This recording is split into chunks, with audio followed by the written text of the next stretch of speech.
We are in the heart of Chagrin Falls at Flipside, where they pride themselves on some craft burgers here. I've got Chef Ryan Boyd with me. You're going to show us how to make Sean's Burger today? We're also going to be doing a side of macaroni and cheese with our house-made Mornay. Okay. First thing we're going to do is start with a pound of butter. Once the butter starts to melt, you can go ahead and add in your onions. Nothing smells better than butter and onions. We're going to let those sweat for about 10 or 15 minutes just to pull some of the astringency out of the onions, make them nice and soft, All right. and sweeten them up a little bit. Now what do we do?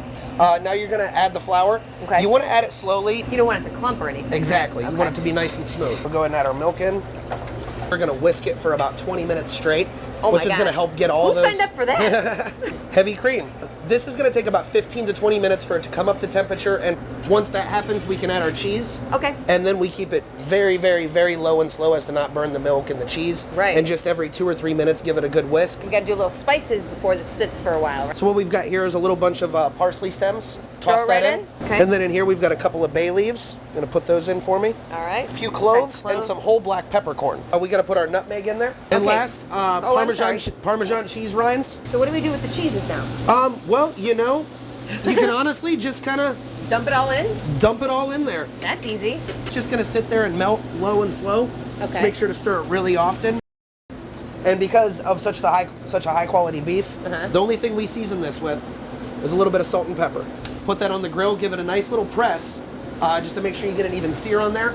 If you have like one of those griddle pans, that's fantastic. You can just use any regular saute pan if you want to, honestly though. Okay. When you first start to see the blood cook out, you're at about mid-rare. Okay. Once that's running pretty nicely red, you're at about medium. Okay. And as soon as you start to see clear juices run out, you're at mid-well, almost well done. These are flat top charred red onions. We actually grill them in bacon grease. We're gonna fire fresh egg. So we get our provolone cheese on there. Okay. You want to flip those onions, mix them around for me. Now you can scoop them up and put them on top of the burger. If you want to put those on top of the burger, spread it around real nice. Sure. And then the bacon right on top of there. Yes, please.